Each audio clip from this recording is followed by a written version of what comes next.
Mas vamos lá. A Federação de Amor Exigente é uma ONG que existe desde 1984. Tem gente que ainda não conhece. E eu digo para você que faz um trabalho importantíssimo, lindo e que deveria estar presente em todas as famílias, porque realmente é uma escola de vida, tá?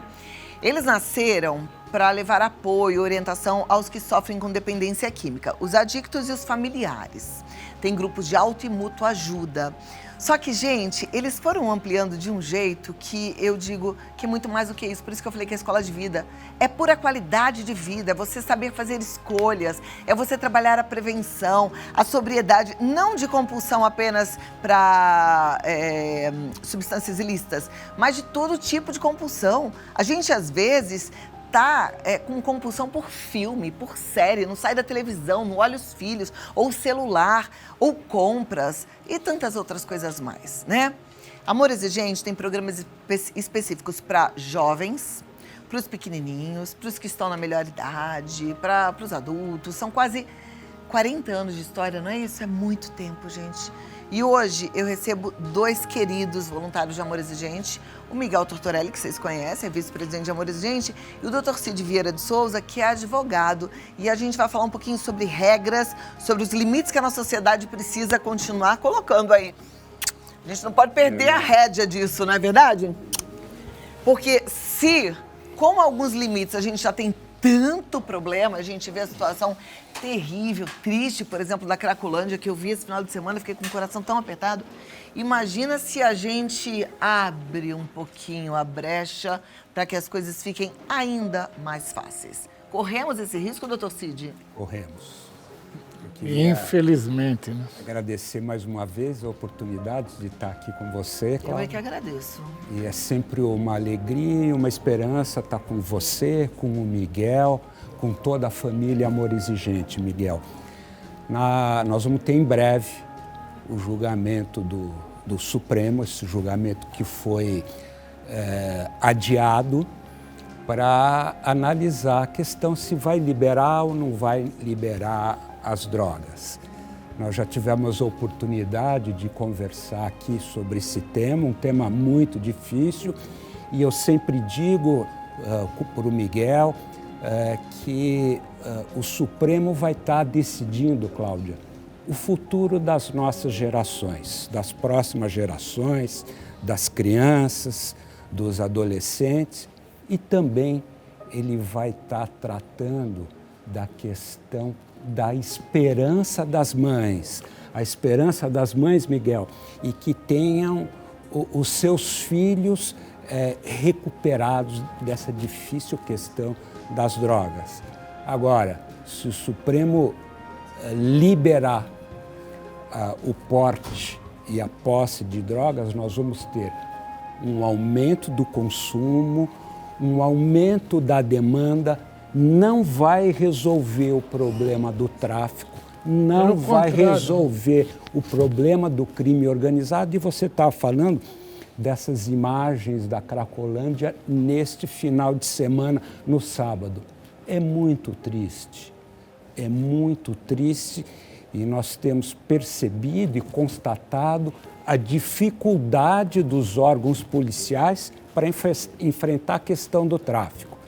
Eu tive uma reunião hoje com o doutor Jair Ortiz, que é o delegado seccional do centro. Fiquei até entusiasmado, porque já começam a identificar, além dos traficantes, os dependentes químicos, usuários. Mas precisa, Cláudia, coragem de enfrentar o problema. E se nós não tivermos as internações involuntárias, não será resolvido o problema da Cracolândia. Mas eu até vi que já é uma possibilidade, né? O nosso governador já está enxergando a necessidade dessa internação involuntária. Agora, para a gente tentar conscientizar a sociedade para a importância de ir lá no político, mandar e-mail, de alguma forma sinalizar qual é a vontade da população, vamos tentar entender. Quando a turma que é a favor da liberação do porte uso da liberação da droga, ela defende que ideologia? Defende a ideologia que a pessoa tem o livre-arbítrio para decidir a respeito da sua saúde. Agora, conta uma coisa, Cid. Libera. Continua proibido, né? A venda, ela é proibida. O tráfico, sim. E onde é que vai se comprar essa droga? Você pode importar, mas você compra onde? É aquilo que eu disse no início. Você vai aumentar o consumo, não vai conseguir eliminar a oferta e um grande problema. Nós não temos saúde pública no país para cuidar desse. É uma decisão, para mim, assim, sem pé nem cabeça, que não deveria nem para votação. Que não faz nenhum sentido. Como é que uma pessoa pode portar se ela não pode comprar? Então ela faz o quê? Cai do céu? Né? Como é que é isso? Já não faz sentido. Não existe essa possibilidade, né? Com certeza. Cláudia, nós estamos desde 2015. Né? Tem um pedido, né? Um advogado para nos defender lá. O Amorizente foi um dos primeiros a entrar com o Dr. Osmar Terra. Aí eu falei com o Cid prontamente e gratuitamente foi lá nos defender, fez uma defesa oral, né?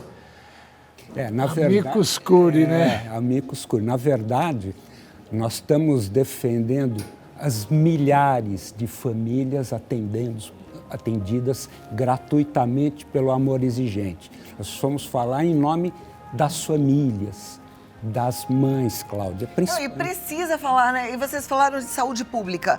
Hoje a gente está falando assim, já, governador de São Paulo, por exemplo, a gente sabe que esse problema é problema do Brasil todo, mas já enxerga a necessidade de uma internação involuntária. Você que está em casa, tem noção de quanto custa uma internação?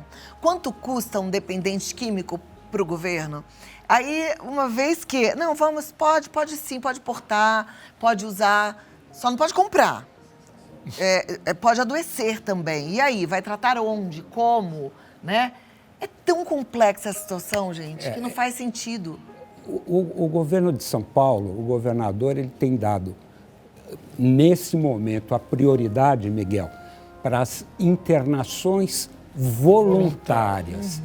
Mas aquele que está numa situação de dependência química não tem o livre-arbítrio de decidir o que é melhor para ele. Um pai, uma mãe, um marido, a esposa, sim, um companheiro, uma companheira. E nós tivemos casos exitosos lá no Cratode de internações involuntárias. Então nós vamos ter, Cláudia, esse julgamento no Supremo. Que dia? É na próxima, em princípio... Em princípio, é na segunda semana de agosto. Né? Eles retomam na primeira semana e na segunda semana devem colocar novamente. Né? E está 3-0, nós estamos perdendo de 3-0. Olha a situação. Como é que a gente faz para tentar reverter essa situação? Na minha sustentação oral no Supremo, eu foquei nas duas mulheres, porque a mulher tem a força, a mulher tem a sensibilidade. Então eu foquei na ministra Rosa Weber e na ministra Carmen Lúcia. Nós vamos ter agora o ministro Alexandre de Moraes votando. O ministro Alexandre de Moraes foi secretário da Segurança no governo do Geraldo Alckmin, época que nós tivemos no Cratode. Então, o secretário de Segurança sabe da situação, sabe, né? Dos problemas da dependência química e os problemas do tráfico. Nós vamos ter, depois votando, o ministro Nunes Marques. Nunes Marques, que foi um dos que veio agora no governo anterior. Vamos ter o ministro Toffoli. Nós vamos ter esse último ministro... está me falhando a memória. Não tem problema, mas depois a gente pode até disponibilizar para vocês a lista, porque de repente é uma forma de você ir fazendo uma certa pressão.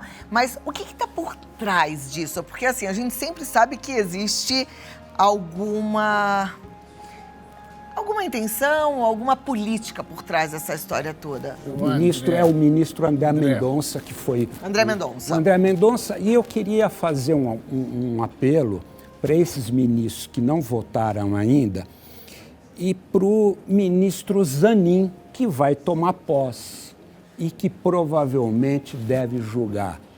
O ministro Zanin é pai de crianças, de adolescentes e precisa pensar no futuro do nosso país. Então, eu faço um apelo ao ministro Cristiano Zanin, pai de crianças, que pense no futuro dos seus filhos antes de liberalizar as drogas no país.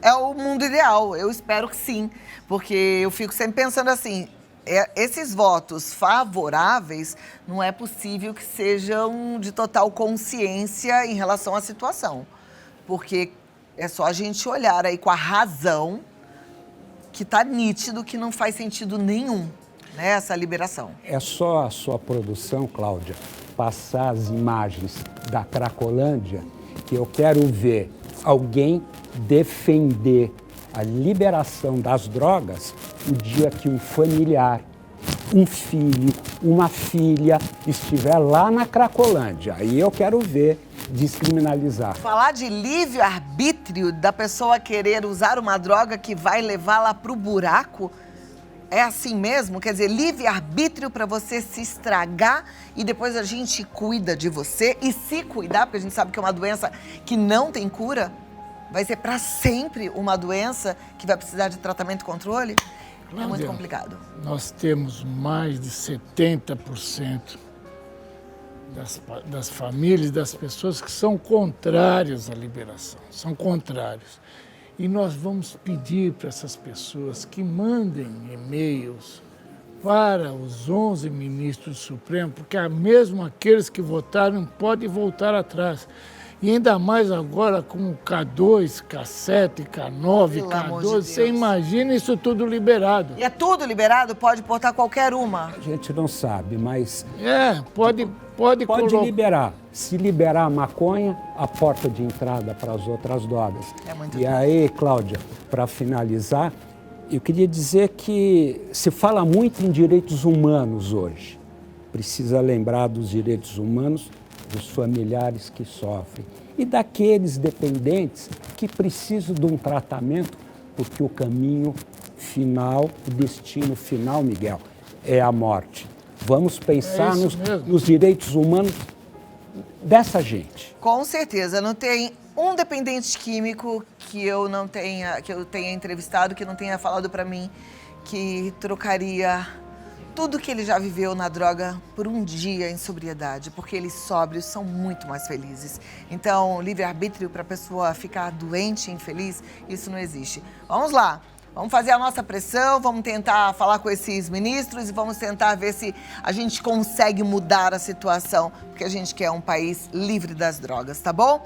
Amor exigente, diga, Miguel. Mais uma vez, Cláudia, dá licença. No nosso site tem lá os 11 ministros, tem o e-mail deles, o telefone. Entre no site amorexigente.org.br, pega lá, ligue, exercitem a sua vontade e aquilo que vocês não querem que aconteça dentro da sua casa. Façam isso. Perfeito. amorexigente.org.br. Esse é o site do Amor Exigente, tá? amorexigente.org.br. E qualquer dúvida, você manda um WhatsApp no 1925196555. 1925196555 e o Amor Exigente Oficial nas redes sociais. Doutor Cid, muito obrigada pela sua presença. Prazer. Estamos juntos, muito vamos obrigado. continuar aí levantando essa bandeira e vamos falar disso até o tal dia dessa votação. Né? Ok. Vamos ver se a gente consegue reverter aí essa situação que está triste.